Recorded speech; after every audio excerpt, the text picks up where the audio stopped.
बताता हूँ उस स्याही को, उस कार्बन को आप कैसे इस्तेमाल कर सकते हैं और किस प्रकार से वो आपको फ़ायदा देगा। देखिए, सबसे पहले आपने देखा होगा हमारे जो बड़े बुज़ुर्ग हैं, मम्मी हैं हमारी, वो उसे स्याही की तरह के तरीके से यूज़ करती थी। पहले के लोग उसमें एक वो कैप्सूल आता है, वो 1 रुपये का आता है, पिंचर कहते हैं उसको, कैप्सूल कहते हैं आँखों के लिए। उसको स्याही में मिला देते थे और उसको आँखों में काजल के रूप में इस्तेमाल करते थे। तो सबसे पहले वो आँखों के लिए सबसे बेहतर रहता है। दूसरा उसका प्रयोग होता है कि उससे नज़र नहीं लगती। अगर आप उसे लगाते हैं, आँखों में लगाते हैं, माथे पर टीका लगाते हैं, बच्चों को लगाते हैं या बड़ों को भी नज़र लग जाती है कई बार, तो उसे लगाने से नज़र नहीं लगती आपको। अगर आप उसका तिलक लगाते हैं, उसको तिलक करते हैं, वैसे तो वो काला होता है तो कई लोग ऑब्जेक्शन कर सकते हैं, उनको लग सकता है अजीब लग सकता है। तो आप उसमें रोली मिला सकते हैं, आप उसमें हनुमान जी का सिंदूर मिला सकते हैं और उसे लगा सकते हैं। यानी कि जो स्याही है, कार्बन है, उसकी मात्रा बहुत ही कम हो, पर जो स्याही सिंदूर है या फिर रोली है उसकी मात्रा ज़्यादा हो। तो और घी या फिर तेल मिला के आप उसका तिलक कर सकते हैं। आपको बता दूं कि उसके किए गए तिलक से, यानी कि उसका जो तिलक आप करेंगे ना अपने माथे पर, उसका तिलक करने से बड़ा कोई व्यक्ति जो आपका नकारात्मक विचार लेकर आपके पास आएगा, जो आपके बारे में नकारात्मक सोचेगा या आपको किसी प्रकार का नुकसान पहुंचाने के लिए कोशिश करेगा, वो नहीं आपको नुकसान पहुंचा पाएगा। साथ ही उस तिलक के प्रभाव ये होगा कि लोग आपकी तरफ आकर्षित होना शुरू हो जाएंगे। कोई लोग वो ऐसा भी होगा जो गुस्से में होगा, वो शांत हो जाएगा और आपके लिए एक सकारात्मक माहौल बन जाएगा। एक बात और बता दूं, जो व्यक्ति इस स्याही को, इस कार्बन को आंखों में लगाता है, माथे पर तिलक लगाता है, तो उसकी, क्योंकि जो प्रेत होते हैं, नकारात्मक शक्तियाँ होती हैं, वो आंखों के माध्यम से आपके शरीर में प्रवेश करती हैं। तो आंखों में अगर इसे लगाया जाए तो कोई भी नकारात्मक शक्ति, चाहे वो तंत्र की क्यों ना हो, वो आपके प्रवेश नहीं कर पाएगी आपके शरीर में आंखों के माध्यम से। हालांकि ये बात अलग है कि हमारे शरीर में 9 द्वार होते हैं और 9 द्वारों के माध्यम से वो नकारात्मक शक्ति हमारे शरीर में प्रवेश कर सकती है। पर जो मैं बता रहा हूँ आंखों के माध्यम से, सबसे ज़्यादा आंखों के माध्यम से नकारात्मक शक्तियाँ हमारे शरीर में प्रवेश करती हैं। तो ये शक्तियाँ अगर आप तिलक करते हैं तो आपके पूरे शरीर को प्रोटेक्ट करती हैं। ये कि जो शक्तियाँ होती हैं, जो सकारात्मक शक्तियाँ होती हैं, जो आपके इष्ट देव की शक्तियाँ होती हैं, अगर आप तिलक करते हैं इस कार्बन से, तो आपके पूरे शरीर को प्रोटेक्ट करती हैं, आपके ऑरे को प्रोटेक्ट करती हैं। आपके शरीर में वो नकारात्मक शक्ति किसी भी तरीके से प्रवेश नहीं कर पाएगी। साथ ही दीपक में जो बची बाती होती है उसका क्या करें, ये कई लोग प्रश्न करते हैं। तो उसको आप हवन में यूज़ करें। जो आपका हवन होता है उसमें आप उसे जलाइए ताकि वह भस्म हो जाए, उसको फिर आप प्रवाहित कर सकते हैं।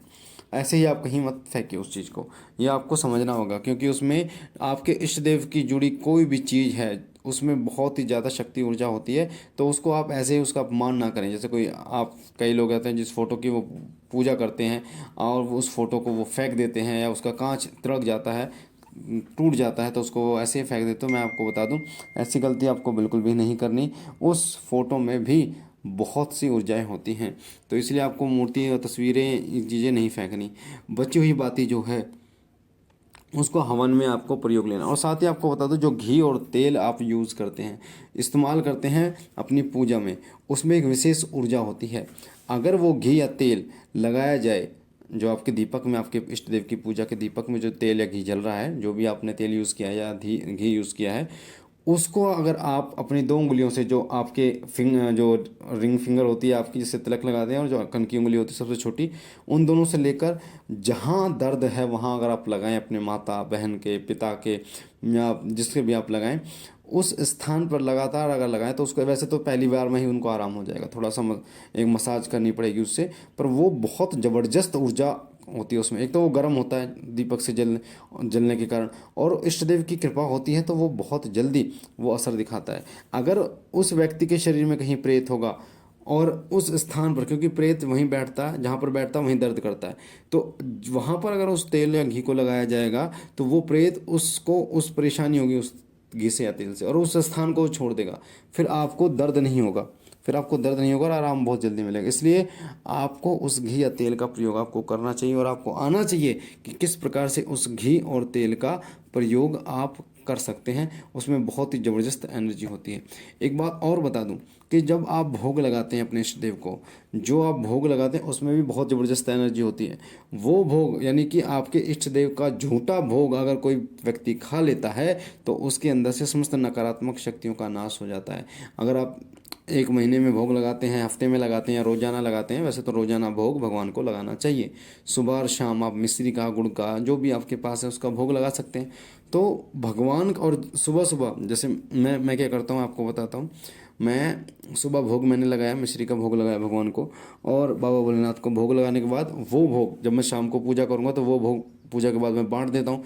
तो सबसे पहले खाना खाने से पहले वही भोग खाते हैं, हमारा परिवार वही भोग खाता है, बाबा बाबा भोलेनाथ का झूठा। उसके बाद जो एक अमृत तुल्य होता है हमारे लिए, शाम को जो भोग लगाया और जो बर्तन है ना भोग का, वो धो के, जैसे आप धो के खाना खाते हैं उसी प्रकार वो धो के मंदिर की सफाई करके अच्छी तरीके से बत्ती बदल के, और फिर दोबारा मिश्री का भोग लगाना। और फिर वो शाम को जो भोग लगाया गया है वो अगले दिन सुबह पूजा करने के बाद वो बांट दिया जाता है।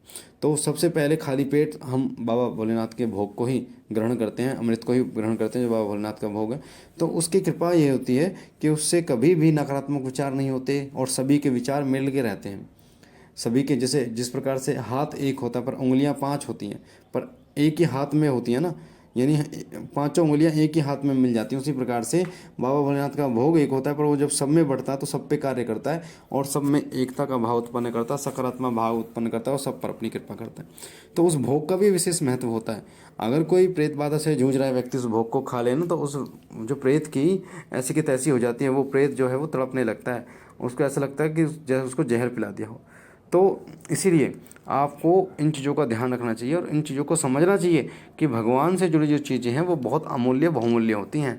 उनकी कृपा अगर आपको हो जाए तो वो आपका बेड़ा पार कर देते हैं। तो ये थी एक छोटी सी जानकारी जो मैंने आपको दी, पर बहुत महत्वपूर्ण है। इसे लोगों तक शेयर करो, जितने ज़्यादा लोगों तक शेयर करोगे उन लोगों की मदद हो पाए, उनको पता चले कि इनका क्या महत्व होता है। बाकी बाबा भोलेनाथ से मैं विनती करता हूँ कि वो आप पर कृपा करें, आपके घर परिवार पर कृपा करें, सदैव आपकी झोली भरते रहे। हम मिलते एक नई जानकारी के साथ, तब तक के लिए ओम नमः शिवाय, ओम नमः शिवाय, ओम नमः शिवाय।